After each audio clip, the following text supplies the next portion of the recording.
하나님 아버지, 이 밤에 사모하는 심령으로 주 앞에 나왔습니다. 또 주 앞에 나오면서 정성을 이리 예물도 드립니다. 주님, 돈 때문에 우는 일 없게 하옵소서. 늘 감사하며 살아갈 수 있게 하시고, 주신 물질을 선한 청지기같이 잘 관리해서 하나님 영광 위해서 더 귀하게 쓰여지게 하여 주시옵소서.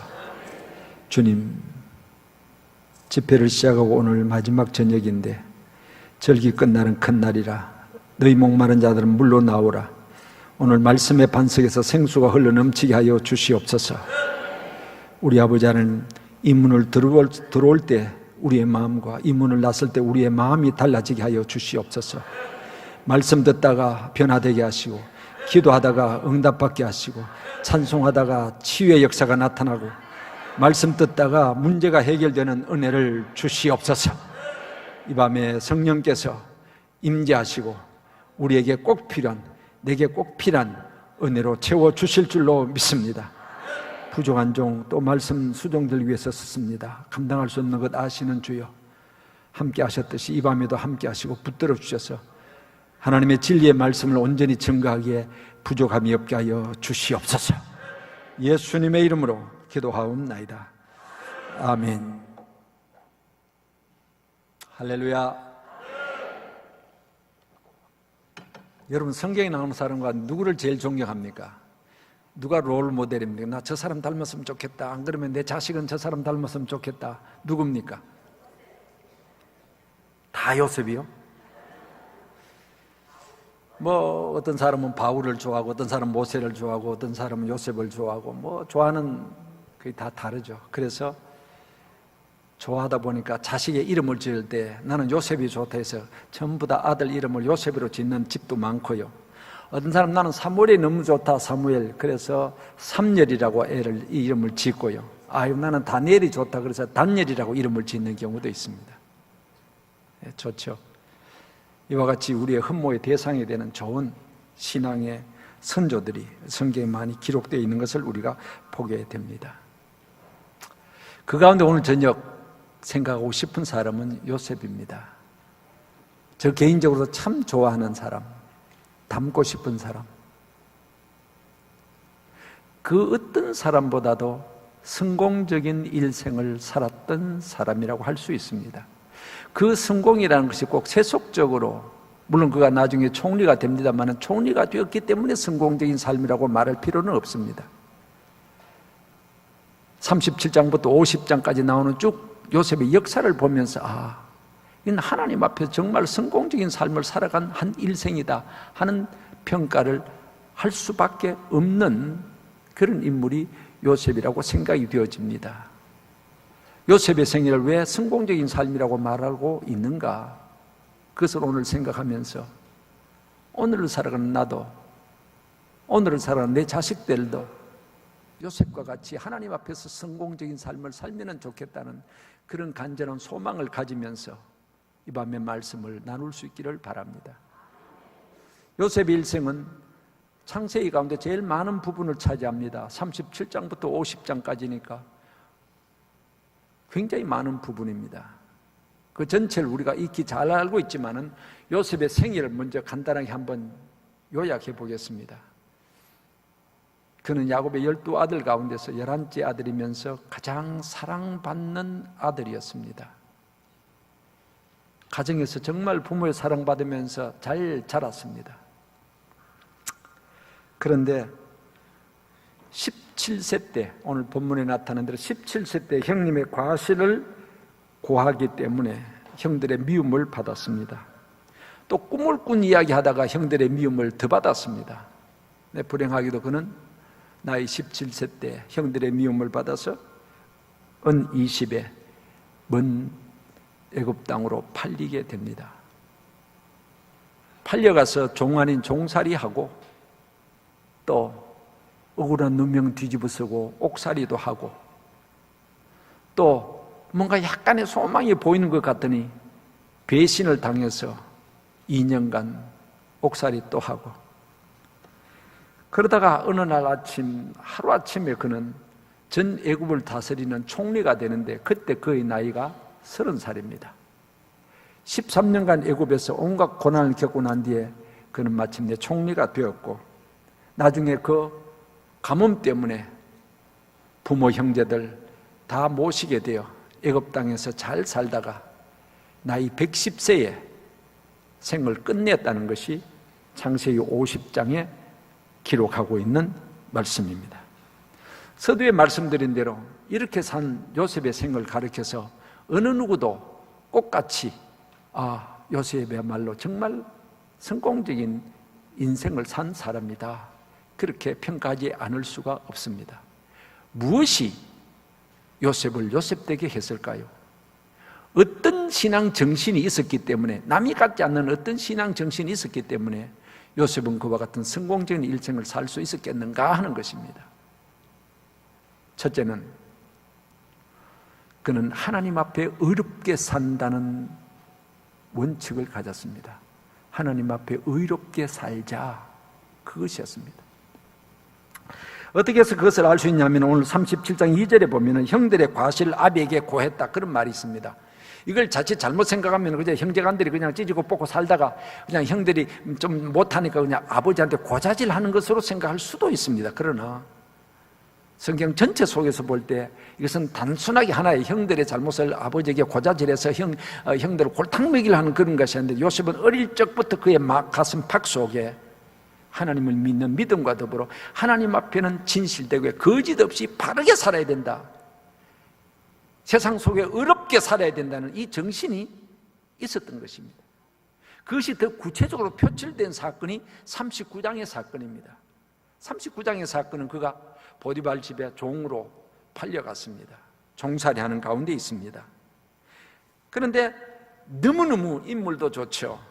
우리 이상민 목사님만큼 인물이 좋았던 모양이죠. 인물 좋죠. 성실하죠. 너무너무 착실하게 종의 일을 잘 봅니다. 그래서 보디발이 참 인정했죠. 인정받았습니다. 근데 그까지는 괜찮은데 희한하게요, 보디발의 아내가 엉뚱한 생각을 가집니다. 품어서는 안 될 생각을 보디발의 아내가 가진 것입니다. 자꾸 유혹합니다. 어디 지체 높은 보디발의 그 아내가 그 하찮은 종을 갖다가 그렇게 합니까? 여자가 무서워.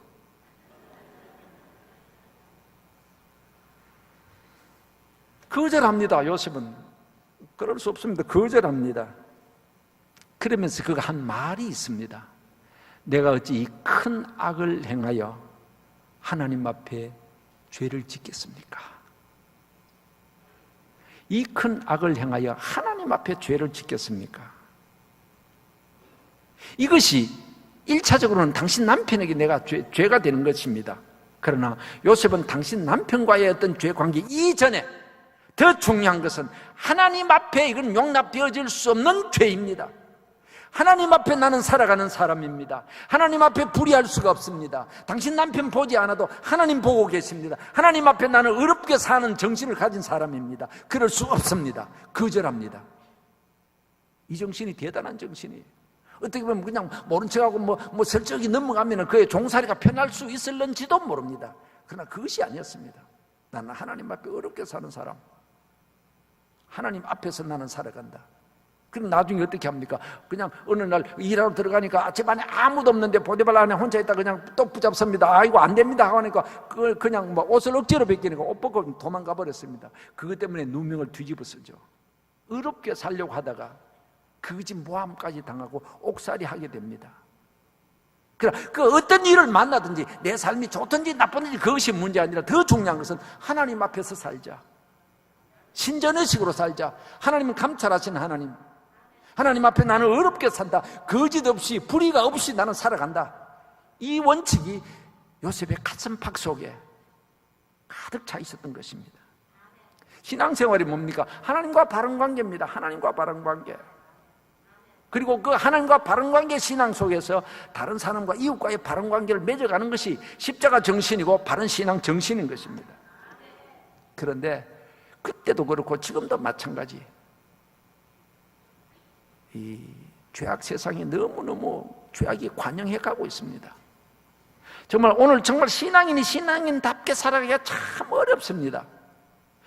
뭐 목사는 좀 덜해요. 뭐 맨날 만나는 것이고 교인들 만나고 그냥 예배당 울타리 안에 사니까 비교적 덜합니다. 그런데 우리 성도 여러분들 주일날 교회 오고 그다음 세상 나가면 세상 속에 살아가고 사업을 하고 직장 생활을 하고 모든 생활 속에서 항상 불신앙적인 분위기 속에서 살아가는데 그것이 쉬운 것이 아니죠.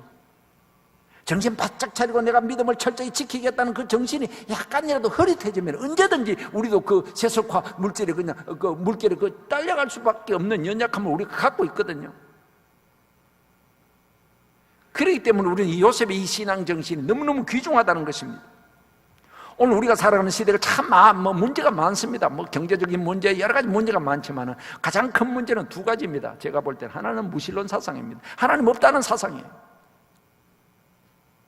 혹은 요즘 종교 다원주의라고 하는 게 아이고 기독교만 진리인가 뭐 어디 가도 뭐 목탁도 들여도 뭐 극락고 예수 믿음 뭐 천국과 극락이나 천국이나 꼭 같은 데다가 그렇게 말하는 그 희한한 이야기들, 그런 잘못된 사상들이 있습니다. 다른 하나는 도덕적인 타락입니다. 얼마나 도덕적인 타락이 심합니까? 지난번도 말씀드린 대로 이것이 하나님을 알지 못하는 이 죄악된 상황이 하나님을 알지 못하는 사람들에게만 일어나는 것이 아니라 그 죄악된 물결이 성도들의 삶에 교회 안에 들어오고 있다는 데 문제가 있습니다. 그렇기 때문에 오늘 살아가는 우리 신앙인들 정말 나는 하나님 앞에 산다, 하나님 앞에 거룩하고 진실하게 살아가겠다는 이 투철한 신앙 정신이 없다면 안 된다는 사실입니다. 세상 사는 거 우리와 다른 게 뭡니까? 똑같이 뭐예요? 밥 먹고 자고 공부하고 사업하고 직장 생활하고 돈 벌고 똑같지 않습니까? 그러나 달라요. 불신자들이 우리를 보면서 함께 사업하거나 뭘 하면서 함께 보면서 니하고 내하고 똑같아? 그러면 우리는 벌써 신앙인의 어떤 자격을 잃어버리고 있는 것입니다. 그 사람들이 우리를 보고 뭐 다르다, 니하고 내하고는 다르네? 다름을 보여줘야 됩니다. 다른 것입니다. 다르도 너무 다른 것입니다. 웃는 사람은 젊은 사람이지 뭐. 너무 달라요. 달라도 너무 달라요. 그렇게 느껴져야 됩니다. 어느 정도냐? 지금 돌아가신 옛날 국회 부의장 하셨던 그 황성수 박사님이 그런 말씀하는 것을 제가 아주 오래전에 들은 적이 있습니다. 그 따님이, 그 황성수 박사 따님이 피아노를 전공했습니다. 그래서 중학교를 마친 건가 뉴욕에 있는 줄리아드에 유학을 보냈다는 것입니다. 그런데 그 황성수 박사님이 신앙이 투철하기 때문에 자녀들의 신앙을 엄청나게 아주 엄격하게 투철하게 했습니다. 근데 이 딸이 이제 미국 간 거예요. 공부를 하는데 어느 날 편지가 왔습니다. 요즘 같으면 뭐 그냥 스마트폰 가지고 뭐 금방금방 왔다 갔다 하면 그 당시는 그냥 편지를 썼는데 오래 걸려서 편지. 그 딸의 편지가 뭐냐면은 아버지가 한국에서 가르쳐 준 대로 신앙생활 하면은 여기서는 병신 취급받습니다. 그러니까 아버지가 가르쳐 준 그런 신앙생활 여기서는 할 수 없습니다 이거죠. 그때 아버지의 답장이 아주 멋있었습니다. 뭐냐? 야야, 눈 두 개 있는 토끼가 눈 하나 있는 토끼 세계에 들어가면 병신 취급을 받느니라. 이게. 여러분, 눈 두 개 있는 토끼가 정상입니까? 눈 하나 있는 토끼가 정상입니까? 근데 눈 하나만 있는 토끼들이 사는 세계가 있어요. 근데 눈 두 개 가진 토끼가 들어가면 저 병신 바로 눈이 두 개다는 거예요. 희한하다. 저 너희 이상하게 생겼는데 눈 두 개짜리 토끼가 어디 있냐 이게. 그렇습니다. 오늘 성도가 성도의 그 신앙 정신을 가지고 세상 속에 들어가면 너 이상하다, 이거 왜 이렇게 살아갔냐, 너 이상하다 이거예요. 전부 눈 하나 있는 그 토끼 세계에 우리가 눈 두 개 있는 성도가 들어가 살아가는 그 정도의 차이가 있는 것입니다. 그러나 그렇다고 할지라도 때로는 병신 취급을 받고 그냥 못났다고 따돌리면 받는다고 할지라도 하나님 앞에서 거짓 없이 진실되게 바로 믿고 바로 살아야 되겠다는 것, 하나님 앞에 어렵게 살아가는 이 정신이 승고하는 정신이라는 사실입니다.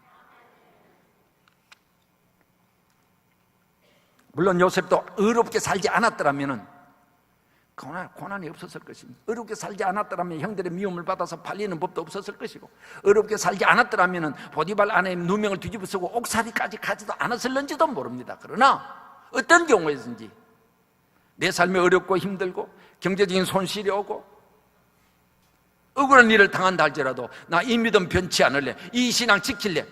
이 정신이 오늘 우리에게 필요한데 부끄럽게도 미안하게도 오늘 점점 이 신앙 정신이 희박해 가고 있다는데 문제가 있는 것입니다.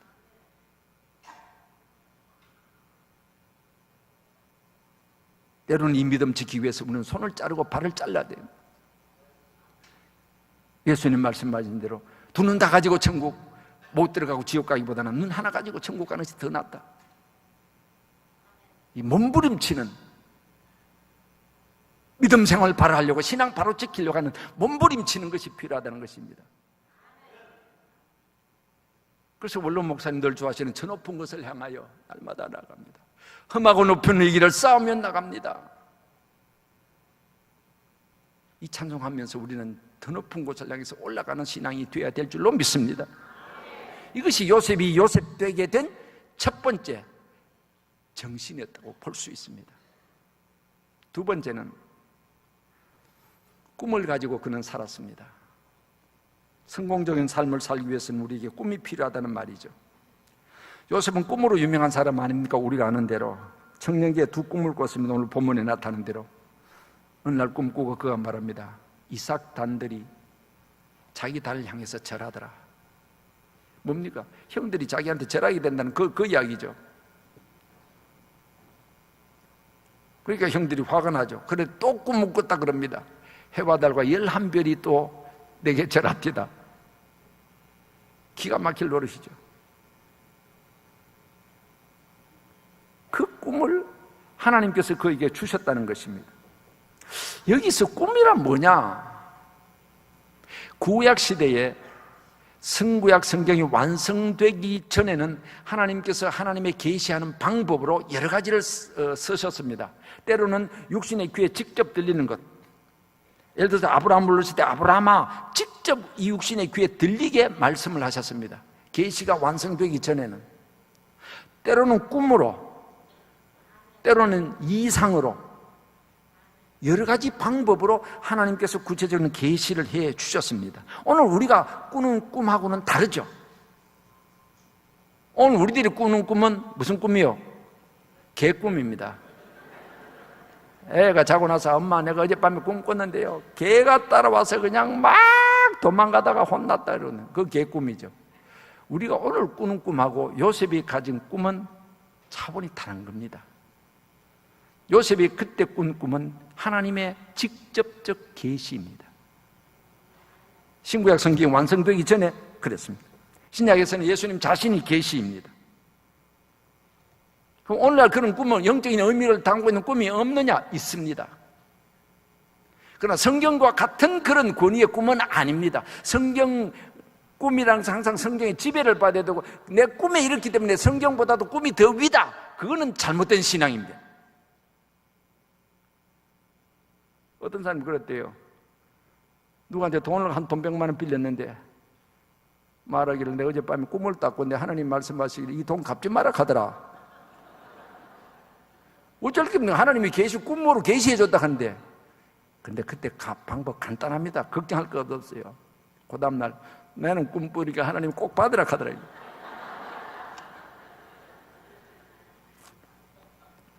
꿈을 절대시해서는 안 될 것입니다. 그러나 당시에 요셉이 꾼 꿈은 하나님의 절대적인 계시였습니다. 그 뭡니까? 하나님께서 요셉 너는 앞으로 이런 인물이 된다는 것입니다. 요셉은 하나님을 믿고 동시에 그 꿈을 주신 하나님을 믿고 그 다음에 그 꿈대로 이룰 줄로 그의 17세 소년 때 분명히 믿었다는 데 중요한 의미가 있습니다. 그러면 오늘 우리가 꿈을 가지고 살아가야 된다. 요셉은 꿈을 가진 사람이었다. 나도 꿈을 가지고 살아가야 된다. 그 꿈이, 우리가 가져야 될 꿈은 뭐냐?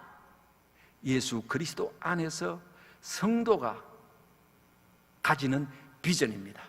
내일에 대한 소망입니다. 야망이라고 할 수 있습니다. 성도는 마땅히 요셉과 같은 꿈을 품고 살아야 됩니다. 내 인생 가운데서 나는 이 꿈을 갖고 있고 이 꿈이 이루어지기를 바라고 있다. 이 꿈이 없으면은 빌립보서 3장에 나타나는 표대가 없는 것과 같은 것입니다. 그런 이야기가 있죠. 유명한 이야기죠. 옛날에 일본의 북해도 대학에 푸케도 대학에 미국 교수를 한번 초빙했습니다. 누구냐면 클락 박사입니다. W. 클락 박사인데 식물학 교수였습니다. 이분이 초청을 받고 당신 우리 대학에 와서 2년간 식물학을 좀 가르쳐 주십시오. 강의를 해달라고 대학에서 초청을 했습니다. 그때 이 클락 박사가 갈 수 있습니다. 조건이 하나 있습니다. 그건 뭐냐? 강의 시간 외에 다른 시간에 교수들이나 학생들에게 성경을 가르칠 수 있어야 되겠습니다. 그런데 그 학교는 미션 스쿨이 아니기 때문에 우리 학교는 그렇게 할 수는 없습니다. 그럼 난 안 가겠습니다. 그러나 그 당시에 이분이 워낙 유명하신 분이기 때문에 그럼 학과 시간 외에는 좋습니다. 그래서 초청을 받았다는 것입니다. 2년 동안 열심히 식물학을 가르치고 여가 시간을 통해서 성경을 가르쳤습니다. 개학 기간이 끝났습니다. 북해도 대학의 교문을 나서게 됩니다. 그 당시 교통수단이 말이었다고 합니다. 말을 타고 이제는 교문에 쭉 한참 나갔습니다. 뒤돌아보니까 자기가 가르쳤던 학생들 그리고 동료 교수들이 잘 가라고 막 손을 잘 가십시오. 그때 클락 박사가 한 말이 유명한 Boys be ambitious라는 말입니다. 소년들이여 야망을 가지십시오. 제가 한 10여 년 전에 북해도 선교차 때문에 간 적이 있습니다. 그때 그 대학에 들어가니까 이런 돌비석을 하나 세우는데 바로 이 사건을 기록하고 있더라고요. W. 클락 박사가 우리 학교 이거 하고 이런 말을 남겼다. 역사적인 기록을 볼 수도 있었습니다. 우리는 구원받은 하나님의 자녀입니다. 두 가지를 우리는 늘 명심하고 살아야 됩니다. 첫째는 나는 하나님의 은혜로 믿음으로 구원받은 하나님의 아들과 딸, 하나님의 자녀다. 신앙생활의 첫 출발은 구원의 확신입니다. 여러분 구원의 확신이 있습니까? 지금 죽으면 오늘 밤 죽어도 천국 갈 자신 있습니까? 뭐 잘했다고? 내가 잘한 것 아니야. 예수님 때문에. 그래서 나는 부족하여도 예수님의 은혜로 십자가 공로로 죄 씻음 받고 하나님의 자녀가 되었어.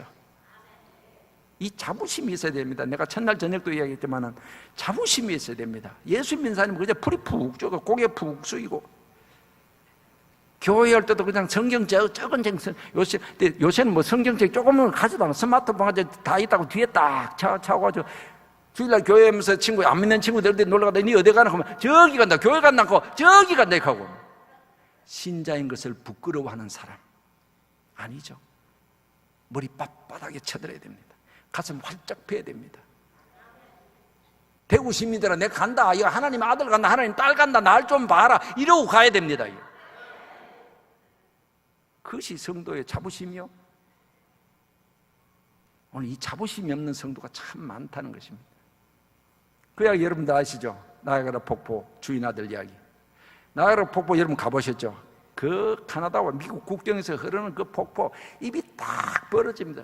제가 1984년가 처음 그 폭포에 가봤는데 이야 세상에 이런 게 다 있냐. 이 세상에 이런 게 다 있냐. 우리나라는 제주도 정방폭포가 와 했는데 그거는 애 오줌 줄기요. 그거 갖다 대니까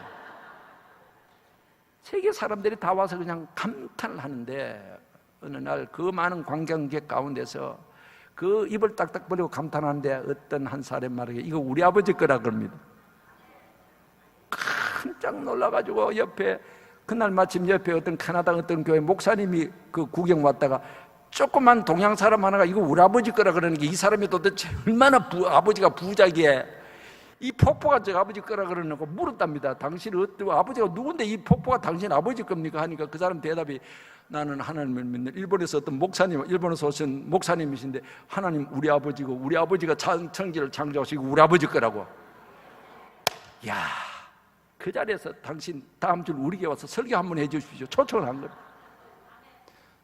그날 설교 본문 적고 제목 적고 설교자 나야가라 폭포 주인 아들. 그 자부심이 얼마나 대단합니까? 그 정도입니다. 우리가 적어도. 그런 성도 되시기를 주의 이름으로 축원합니다.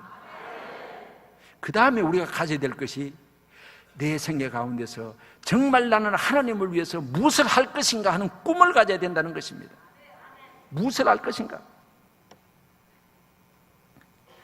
예수 그리스도의 은혜로 구속받은 우리는 단순히 나 하나 죽기 전에 예수 믿고 천당 가면 된다, 그것이 아니라 내 생명이 있는 동안 하나님께서 내게 주신 이 모든 분깃을 가지고 어떻게 하면, 무엇을 해서 하나님의 영광을 드러낼까, 어떻게 하면 교회에 더 유익을 끼칠까, 어떻게 하면 복음을 더 확장시키는 내가 쓰임을 받을 수 있을까 하는 그 쓰임 받기 위한 꿈을 가져야 된다는 말입니다. 이 꿈이 필요하다는 것입니다. 우리는 큰 꿈의 소유자가 되어야 됩니다. 때로는 하나님이여 내게 큰 물질을 주시옵소서, 그냥 내 하나 잘 먹고 잘 입고 잘 살기 위해서가 아니라 정말 하나님의 영광 위해서, 교회를 위해서 한번 크게 쓰임받고 싶습니다, 내게 물질의 복을 주시옵소서. 이것이 꿈이 될 수가 있습니다. 아니면 하나님께서 내게 주신 어떤 재능이 있지 않습니까? 어떤 재능이든지 성악을 하든지 피아노를 하든지 무엇을 하든지 그 재능을 통해서 하나님의 이름이 높아지기를, 그것이 전 목적이 되어야 된다는 것입니다.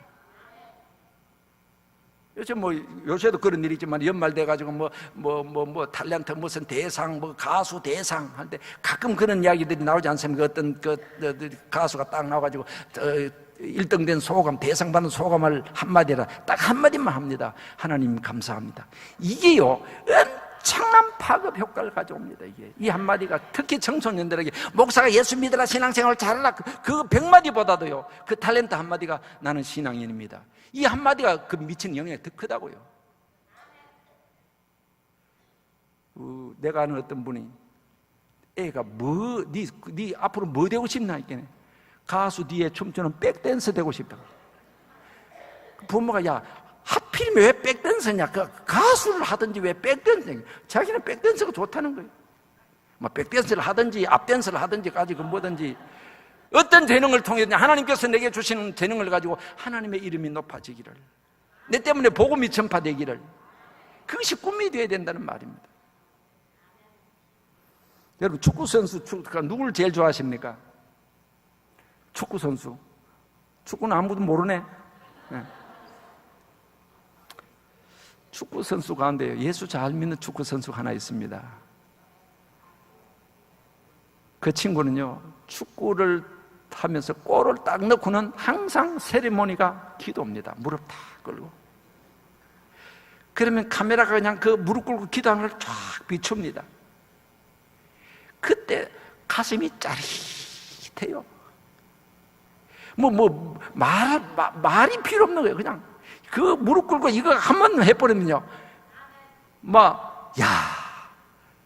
너무너무 좋은 거예요. 그래서 나는 그 친구 골 넣기를 기대합니다. 다른 관심 없어요. 저 친구 골 넣고 기도하면 하는 거 또 봤으면 좋겠다. 그런데요, 그걸 또 시비 거는 사람들이 있었어요. 왜 기도하는 걸 비추느냐, 이거야. 왜 자꾸 기도하는 걸 비추느냐. 그렇죠. 그런 이야기를 한 적이 있습니다. 그럼 골 넣는 놈 비추지, 골 안 넣는 놈 비추느냐 말이야. 기도 못하게 해야 된다고 또 난리를 쳐요. 주로 저쪽 사람들이, 그 사람들이 있지 않습니까? 저는 그런 생각을 합니다. 그건 자기 신앙 고백인데 기도를 하든지 뭘 하든지 무슨 관계가 있느냐. 그런 말이야. 그쪽 믿는 사람들 골 딱 넣고 이거 해란 말이야. 누가 못하게 하느냐. 그렇지 않습니까? 축구를 하든지 무엇을 하든지 예능을 하든지 돈을 많이 벌어가 사업을 하든지 뭘 하든지 하나님께서 내게 주신 모든 것을 통해서 하나님의 이름을 높여야 되겠다. 그것입니다. 재능이라는 것이 나를 위해서만 쓰일 때 가치가 떨어집니다. 돈도 그렇습니다. 나를 위해서만 쓰여지면요, 어제 저녁에 말씀드린 대로 수위에는 호주머니가 없어요. 한 푼도 못 가져갑니다. 이 땅에 살면서 어떻게 하면 주님을 위해서 쓰여질 수 있을까? 쓰여지는데 그 가치가 있는 것입니다. 예수님께서 어리석은 부자 이야기를 그렇게 말씀하셨죠. 어떤 부자가 있습니다. 이미 부자였어요. 농사하니까 너무너무 많은 부자가 되었어요. 걱정이 됐습니다. 이 많은 곡식 다 어떻게 할까? 고민하다가 창고 크게 짓고 짠뜩 넣어놓으면 되겠네. 그 사람 그 머릿속에는 하나님도 없고 가난한 이웃도 없습니다. 그저 나만 내 영혼아 잘 먹고 잘 살자. 하나님 말씀하시, 이 어리석은 사람아, 오늘 밤에 너의 영혼을 불러가 버리면 네가 그렇게 많다고 자랑하고 쌓아놓은 그 누구시 되겠는가 이거예요. 그렇지 않습니까? 주신 물질은 하나님의 영광 위해서 쓰여질 때 가치가 있는 것이지, 쓰여지지 않는다면 가치가 없는 것입니다. 요새는 애들이, 초등학교 애들이 그런 놀이 하는지 모르겠어요. 우리 클 때는 그 학교 운동장 마당에 사각을 딱 꺼놓고 땅 따먹기 한 적이 있어요. 사이다병에 이런 동그란 가지고 하나, 둘, 셋 딱 해가지고 손 찢으면 픽 해가지고 이거 내 땅이다. 알아요? 예, 어른들은 아시죠? 요새 애들 안 하죠, 그거? 그 재밌는 걸 왜 안 하는지 모르겠어, 나는.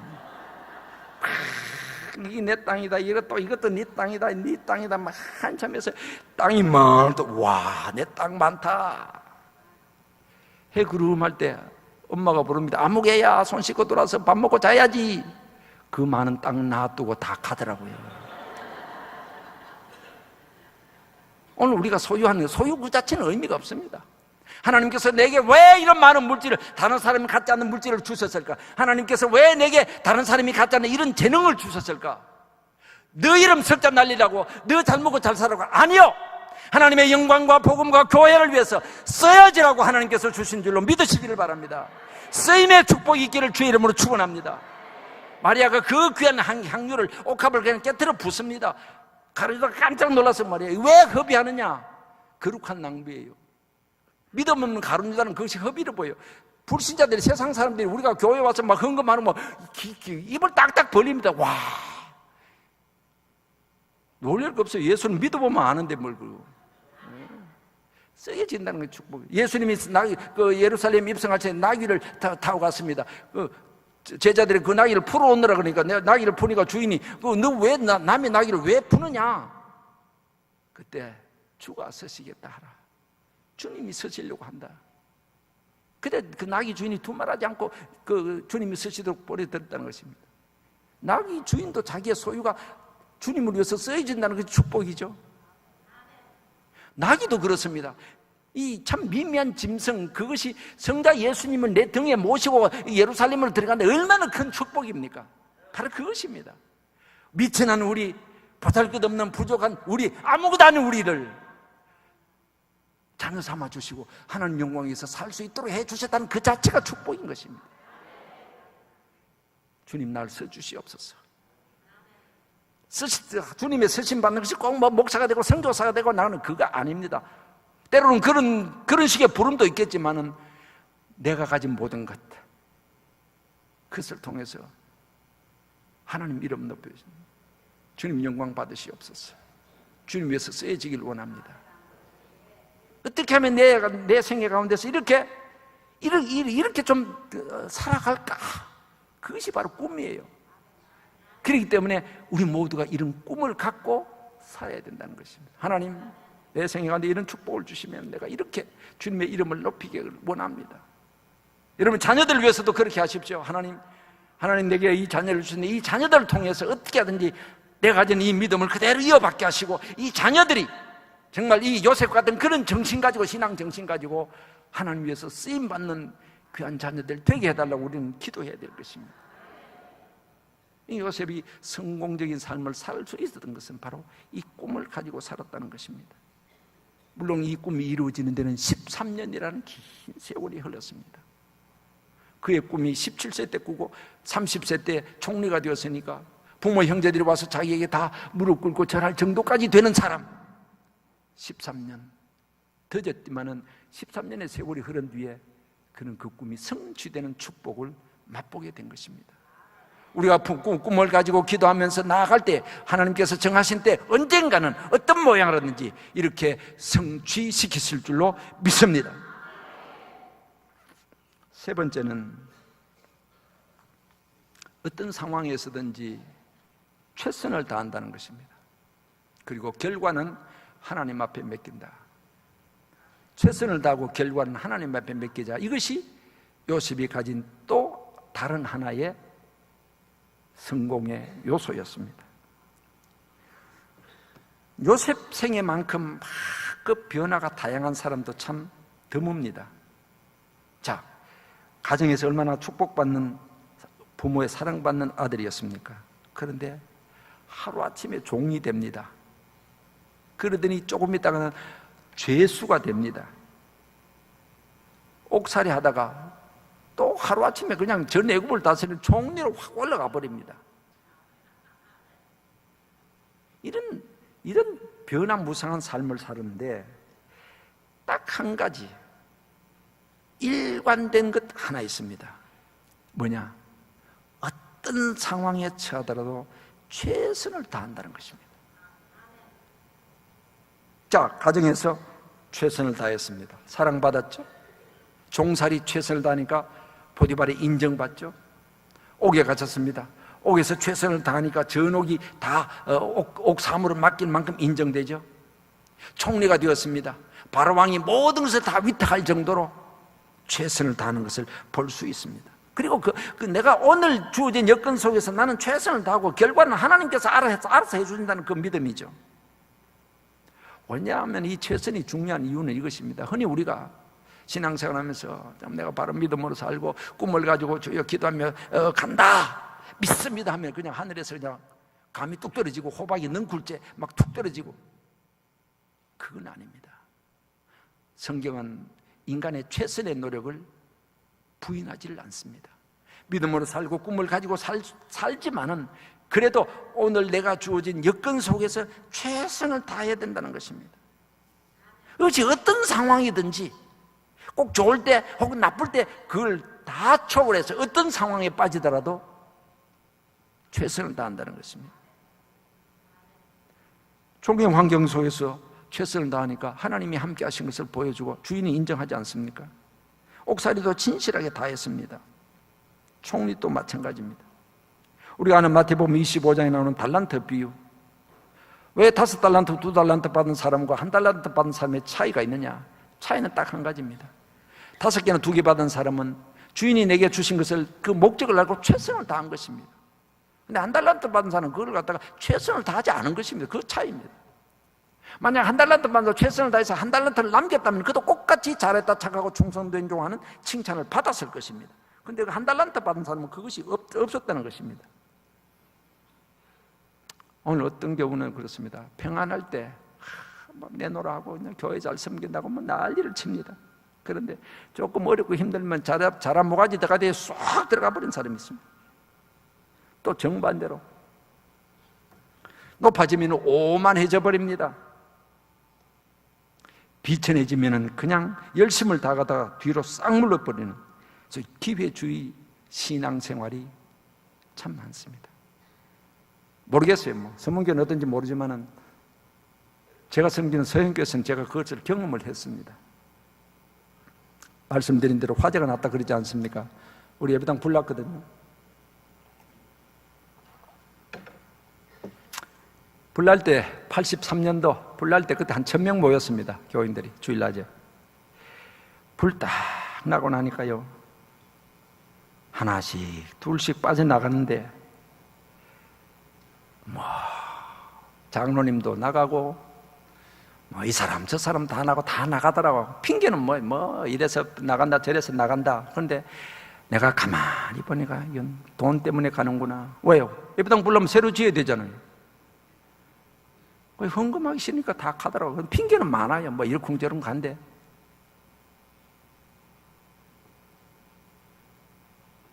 건축거등 할 때요, 기도하면서 그런 하나님 우리 다 헌금해서 예배당 잘 짓게 해 주시옵소서. 그러나 내 주머니에서 돈은 안 나가게 해 주옵소서.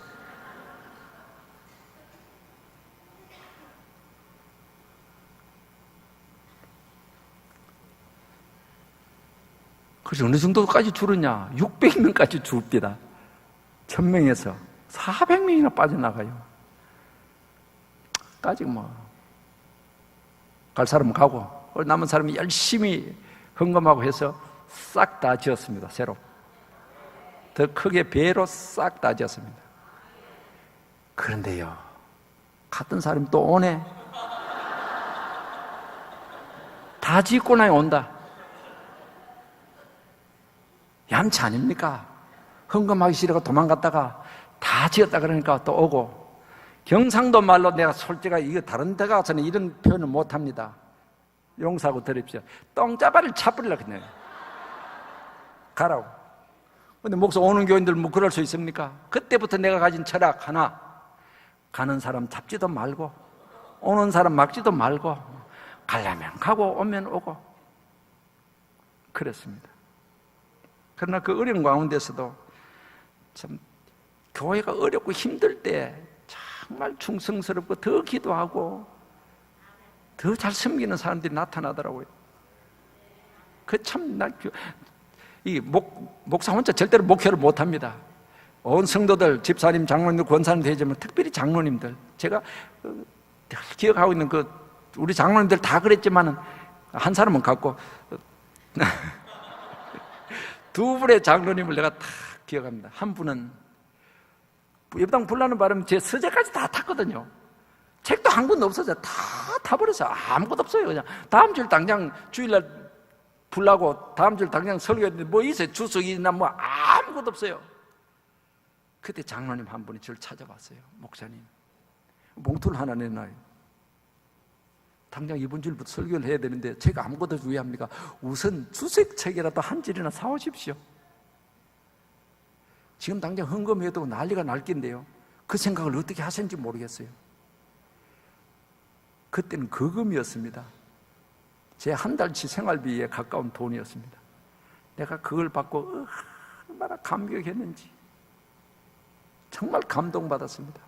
이 어렵고 힘든 상황 속에서 누가 그걸 생각할 여지도 없습니다. 목사 뭐 책 사야 된다는 여지도 없는데 그 장로님 한 분이 그 책 사라고 돈을 가져왔어요. 가슴에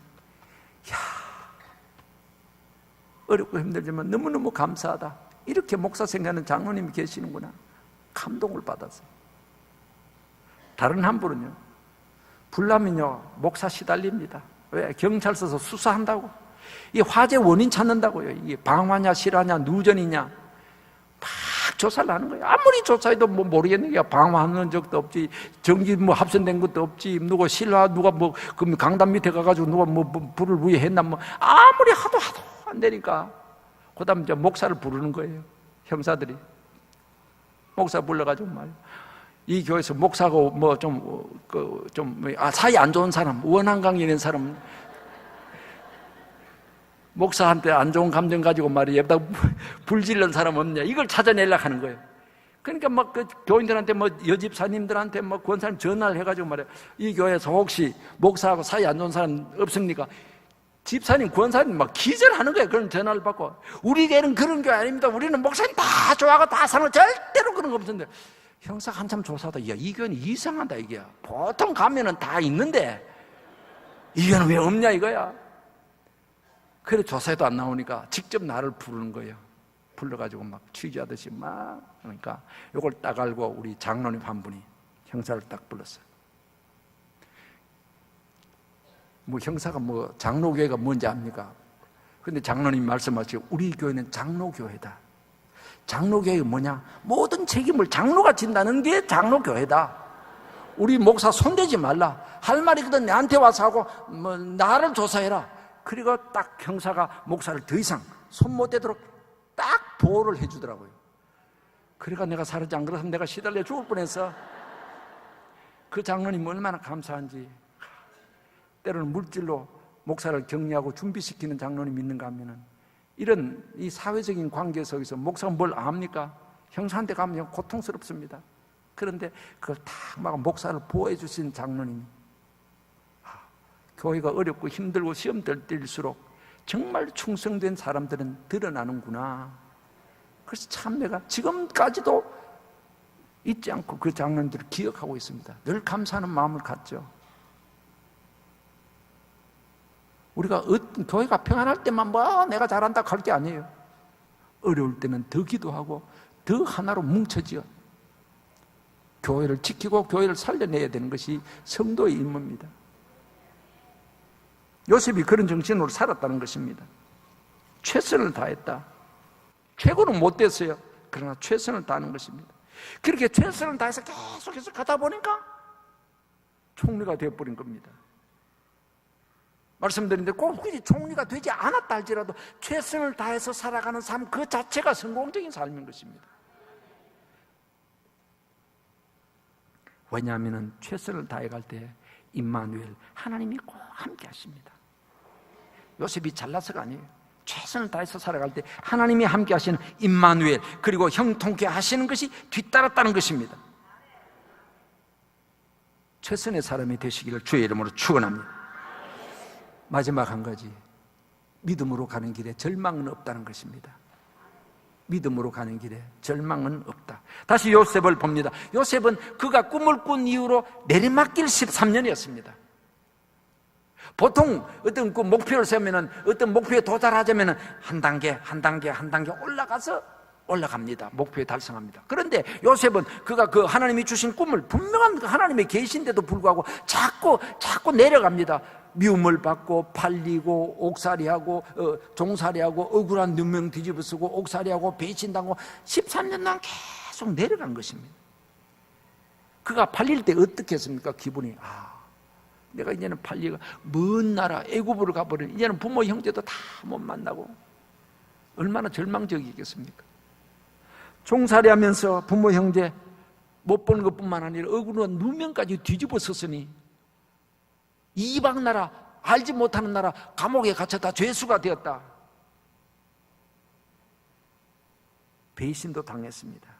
이보다 더 절망적일 수가 있겠습니까? 요셉의 생애보다 더 절망적일 수가 있겠습니까?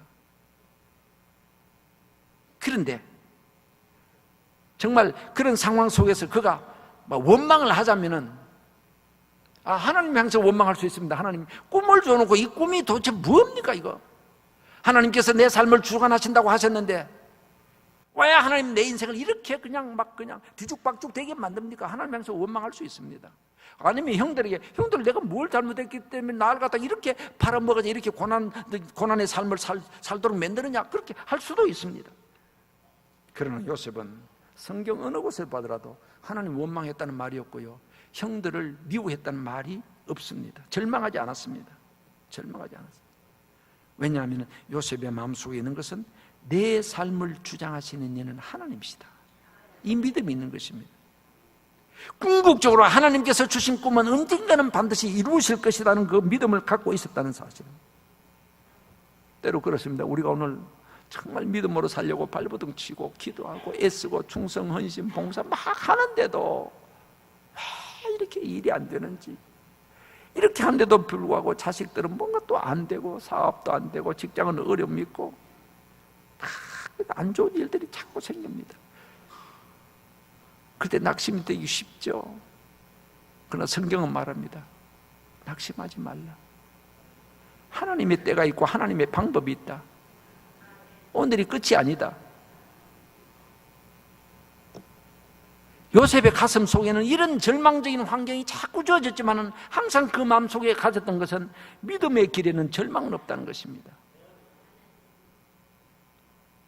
창세기 50장 20절에 보면 그가 이제 아버지를 장사하고 나서 그 이전에도 그랬습니다. 45장에 보면 요셉 형들이 왔을 때 형들이 그냥 요셉인 줄 알고 겁이 덜컥 났습니다. 이제는 우리 죽었다. 옛날에 우리가 그를 팔아먹었는데 이제는 총리 칼자를 쥐고 있으니 이제는 다 죽었다. 용서해달라 그랬습니다. 그때 요셉이 울었더라 그랬습니다. 용서의 눈물이죠. 그러다가 또 세월이 조금 지났습니다. 아버지 야곱이 죽었습니다. 장례를 치고 나서 형들이 또 걱정이 된 겁니다. 아버지가 살았을 때는 그래도 아버지 때문에 우리를 용서하는 것 같았지만은 이제 아버지까지 돌아가셨으니까 이제는 큰일 났다. 그래서 형들이 말하기를 아버지가 살아계실 때 우리 요셉이 그 형들의 잘못을 갖다가 보복하지 말라고 그랬더라. 그 이야기를 들을 때 요셉이 울면서 그랬습니다. 형들은 나를 해치려고 했으나 하나님은 그것을 선으로 바꾸사. 저는 어느 날 성경을 읽다가 이 바꾸사 하는 말이 너무너무 가슴에 와닿는 거예요. 하나님은 바꾸시는 하나님이구나. 그렇습니다. 오늘 내가 어려운 환경에 처해도 언젠가는 하나님이 바꾸실 수 있습니다. 한순간에 바꾸십니다. 바꾸세요. 그래 그렇기 때문에 우리는 어떤 어려움 있고 힘든 일이 있어도 절대로 낙심할 필요가 없어요. 왜? 하나님 살아계시고 하나님이 나를 사랑하시고 오늘의 환경도 하나님이 알고 계시기 때문에 그 주관하시는 전능하신 하나님이 바꾸려면 어느 순간 다 바꿔버립니다. 그래서 로마서 8장 28절에 하나님을 사랑하는 자 곧 그 뜻대로 부르심을 입은 자들에게는 모든 것이 합력하여 선을 이루느니라. 합력해서 선을 이루시는 하나님입니다. 오늘 어려움도 언젠간 다 합해서 선이 되게 하시는 하나님. 요셉의 삶을 그냥 막 인간들은 형제는 그냥 막 구겨가지고 막 엉망되도록 만들어버리지만 하나님은 그것을 바꿔버립니다. 바꾸시는 하나님 믿으시기를 주의 이름으로 축원합니다. 마침내 그가 13년 세월이 지난 뒤에 총리가 되었습니다. 그때 그가 섭리하시는 하나님 나를 이렇게 13년 만에 예급 총리 만들기 위해서 자꾸 내리막가다가 하루아침에 다 이렇게 하시는구나. 그때 무릎을 탁 쳤을 것입니다. 하나님 방법이 이런 것이구나. 그렇습니다. 하나님 방법은 우리가 다 이해할 수가 없어요. 분명한 것은 하나님의 살아계심과 내가 하나님의 사랑받는 자녀라는 사실, 그리고 내 삶을 하나님이 주관하시고 모든 것을 궁극적으로 선이 되고 축복이 되도록 하시는 그 하나님이라는 사실. 그래서 요셉이 아마 지나온 세월 13년을 돌아보면서 그렇게 고백했을 것입니다. 믿음으로 가는 길에 절망은 없네. 고난의 13년 세월 헛된 것은 아니었다. 왜? 하나님께서 모든 것을 선으로 갚아주셨기 때문에.